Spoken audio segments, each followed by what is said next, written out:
Hello class, this is chemistry class for class 12th.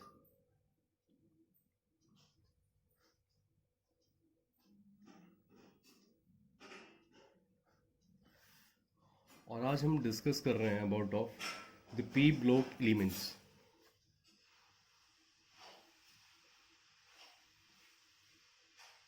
P block elements.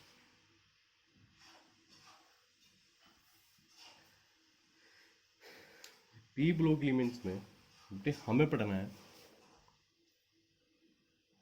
Group 15, 16, 17 and basic concept, or you can say the basic introduction about of group 18.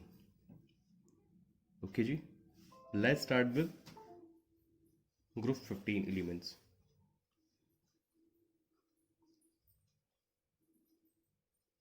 Group 15.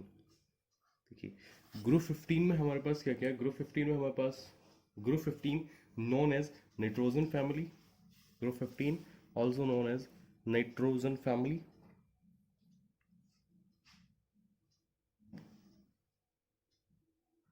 और इस nitrogen family में क्या क्या आते हैं आपके पास.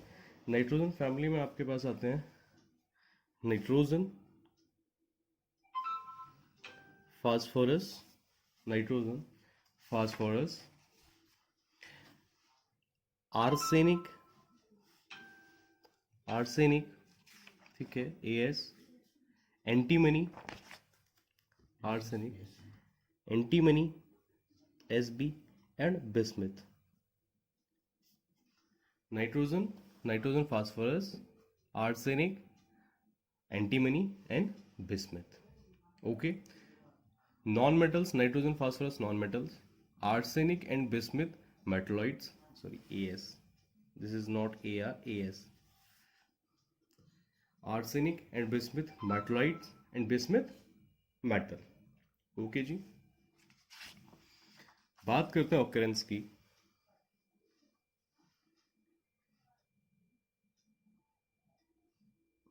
Occurrence. अगर इनके occurrence की बात करें तो भाई देखिए नाइट्रोजन, नाइट्रोजन आपके पास है 78%, 78% इन एटमॉस्फेयर. एटमॉस्फेयर में नाइट्रोजन आपको मिलती है 78%. आज तक हमें नॉर्मली पढ़ते हुए हैं, बट हमारे लिए जो अर्थ क्रस्ट है, अर्थ क्रस्ट, अर्थ क्रस्ट में नाइट्रोजन मिलती है in the form of, earth crust में मिलती है in the form of NaNO3, NaNO3, sodium nitrate, sodium nitrate, and second is potassium nitrate KNO3. Earth crust में two forms में आपको मिलती है NaNO3 and second is KNO3. In that NaNO3 is known as Chile saltpeter, Chile saltpeter, and KNO3, potassium nitrate, known as Indian saltpeter, Indian saltpeter. Okay जी. In the form of protein, ये as a form of मिलती है, form of proteins.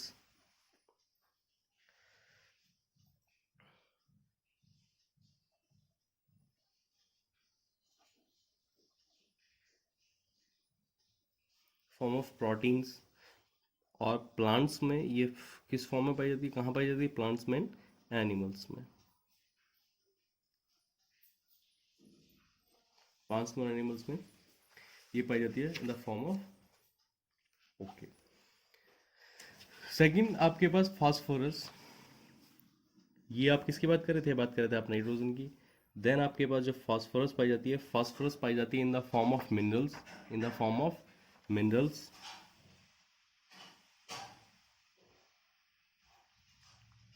Atmosphere में मिलती है minerals में.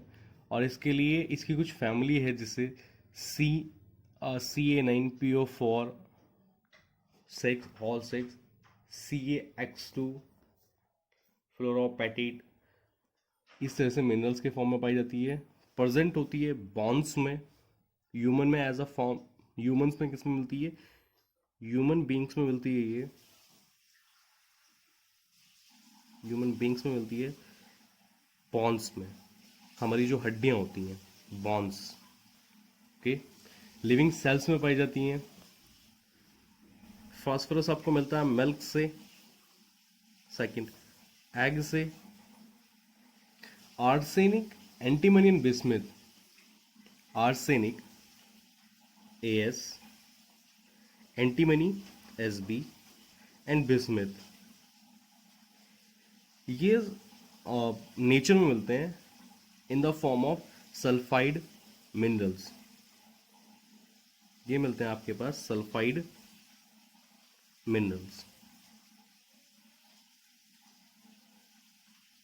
Okay, ये इनका ऑक्यूरेंस हो गया सिंपल। अब क्योंकि ये आपके पास ग्रुप 15 एलिमेंट्स हैं, ये आपके पास कौन से ग्रुप में आते हैं, ये आते हैं ग्रुप 15 में आते हैं। तो अगर आप इनकी प्रॉपर्टी की बात करें तो सबसे पहली प्रॉपर्टी आती है, सबसे पहली प्रॉपर्टी होती है इलेक्ट्रॉनिक कॉन्फ़िगरेशन। इलेक्ट्रॉनिक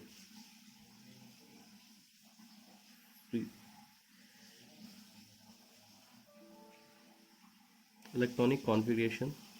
तो इनका इलेक्ट्रॉनिक कॉन्फ़िगरेशन मीन्स दैट कि इनका जो लास्ट एटम होगा वैलेंसी इलेक्ट्रॉन होगा, वैलेंसी इलेक्ट्रॉन किस ऑर्बिट में मूव कर रहा होगा, वैलेंसी इलेक्ट्रॉन किस ऑर्बिट में मूव कर रहा होगा।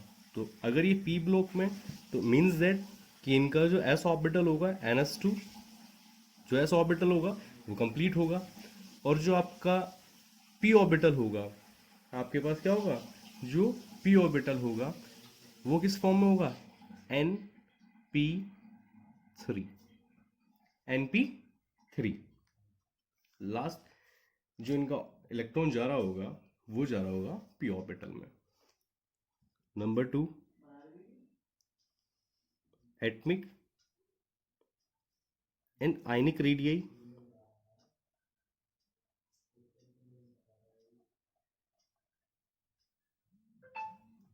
एटमिक एंड आयनिक रेडियाई, देखिए रेडियाई की अगर आप बात करें तो what is radii, radii distance between nucleus to outermost orbit. Radii क्या होती है भाई, रेडियाई क्या होती है, radii means that the distance between nucleus to outermost orbit. And जैसे जैसे आप ग्रुप में, जैसे जैसे आप ग्रुप में ऊपर से अप टू डाउन जाएंगे, ऊपर से नीचे जाएंगे, तो कंटिन्यूस क्या होगा, जो आपके पास एटमिक नंबर है Z, जो एटमिक नंबर है Z, वो कंटिन्यूस क्या हो रहा होगा, इंक्रीज हो रहा होगा, प्लस हो रहा होगा। तो जैसे जैसे आपके पास एटमिक नंबर इंक्रीज होगा उस कंडीशन में क्या होगा भाई, उस कंडीशन में number of orbitals, number of orbits increase हो रहे होंगे। तो आप ये कह सकते हैं कि ग्रुप में when you are going up to down at that time atomic radii and ionic radii increase, atomic and ionic radii increase. Okay जी।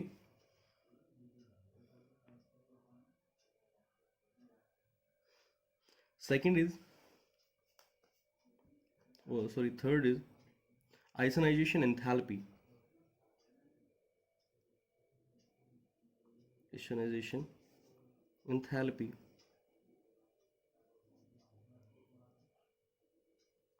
देखिए एंथैल्पी क्या होती है, मैंने लास्ट टाइम भी आपको एंथैल्पी इंट्रोड्यूस कराई थी। Enthalpy means amount of energy, amount of energy. Okay, पहला पॉइंट तो है amount of energy. Group start होता है विद नाइट्रोजन, और ये आपके पास है नॉन मेटल। नाइट्रोजन है आपके पास non metal, and group end होता है बिस्मिथ पे, और बिस्मिथ आपके पास मेटल। पॉइंट समझिए, यहाँ पर इम्पॉर्टेंट पॉइंट है, बस ये समझने वाली बात है, रटने की जरूरत नहीं बेटे, केवल ये समझने का कंसेप्ट है। देखिए हम बात करें आइसोनाइजेशन एंथैल्पी, तो ionisation enthalpy means the amount of energy to, amount of energy to release an electron, release an electron from its orbit.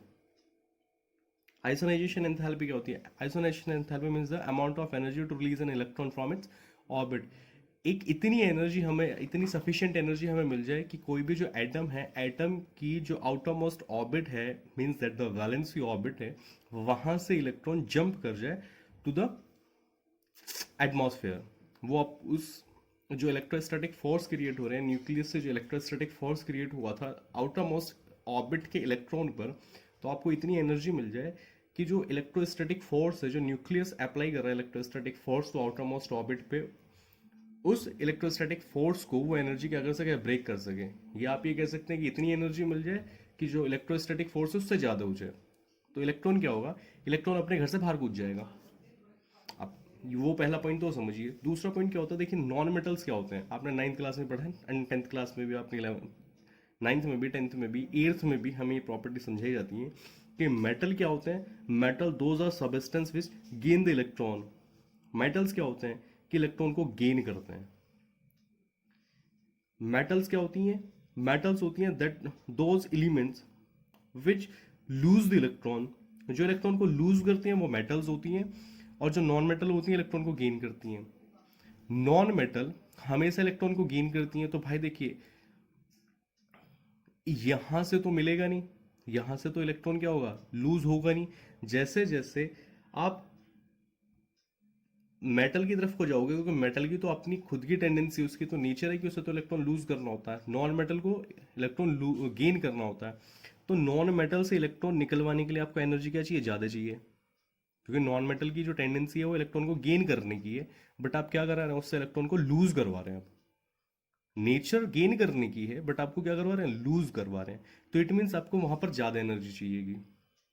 Bismuth जो है, बिस्मिथ क्योंकि मेटल है और मेटल की खुद की नेचर है कि उसे इलेक्ट्रॉन लूज करना है, तो भाई देखिए उसकी तो नेचर है खुद की, उसे तो लूज करना है। वो तो ऊपर वाले से लिखवा के लाया, भाई मुझे तो इलेक्ट्रॉन त्यागना ही त्यागना है, अपना लूज करना ही करना है, डोनेट करना है। इस कंडीशन में क्या होगा? बिस्मिथ कम एनर्जी लेके अपना इलेक्ट्रॉन लूज कर देगा, लेकिन नॉन मेटल्स क्या होंगे? उनको ज्यादा एनर्जी चाहिए इलेक्ट्रॉन लूज करने के लिए। तो आप ये कह सकते हैं ionisation enthalpy, enthalpy decrease down to group, क्योंकि नॉन मेटल आपके पास जो ग्रुप स्टार्ट होता है, ग्रुप स्टार्ट हो रहा है नॉन मेटल से, और जो आपके पास लास्ट एलिमेंट है वो आपके पास मेटल स्टार्ट हो रहा है नॉन मेटल से, और लास्ट में है आपके पास मेटल। तो नॉन मेटल को एनर्जी क्या चाहिए? नॉन मेटल को एनर्जी क्या चाहिए? हाई, बहुत ज़्यादा चाहिए, हाई एनर्जी चाहिए इलेक्ट्रॉन लूज करने के लिए। और मेटल की तो नेचर है भाई, टेंडेंसी उसकी तो नेचर है खुद लूज करने की, तो मेटल को क्या चाहिए? लो एनर्जी चाहिए। तो आप ये कह सकते हैं कि जब ग्रुप में ऊपर से नीचे की तरफ को आएंगे, तो जो ionisation enthalpy means amount of energy to release an electron from its orbit की जो वैल्यू है वो क्या हो जाएगी? कम हो जाएगी। तो ionisation enthalpy decrease down to group, ionisation enthalpy decrease down to group. Okay okay, the next point is number 4। तो नंबर 4 प्रॉपर्टी है आपके पास, नंबर 4 है आपके पास electronegativity. Electro GATIVITY, electronegativity. Electronegativity is the tendency to attract an electron, tendency to attract an electron. ठीक है, वो होती है इलेक्ट्रोनेगेटिविटी।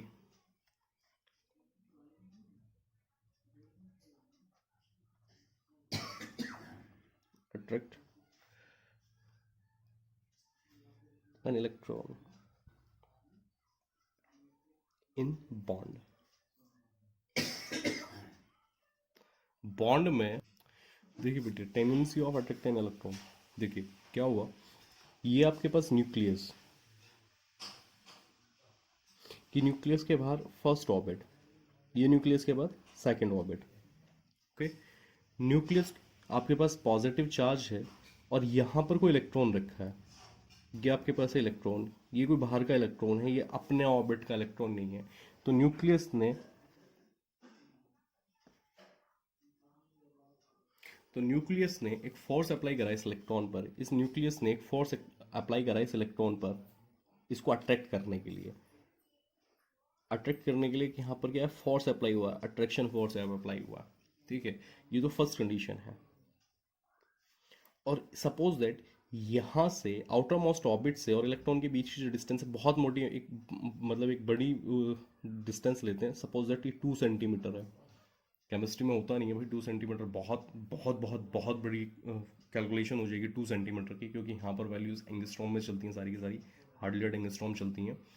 तो 2 सेंटीमीटर ले रहा हूँ कि ईजिली समझ में आ जाए। तो देखिए आपके पास न्यूक्लियस है, न्यूक्लियस के पास 2 ऑर्बिट्स हैं, और जो आउटर मोस्ट ऑर्बिट है, आउटर मोस्ट ऑर्बिट से जो आपका जो इलेक्ट्रॉन एक्स्ट्रा वहाँ आउटर मोस्ट ऑर्बिट से और बाहर के इलेक्ट्रॉन के बीच की जो डिस्टेंस है वो सिंपल 2 सेंटीमीटर है, सिंपल 2 सेंटीमीटर।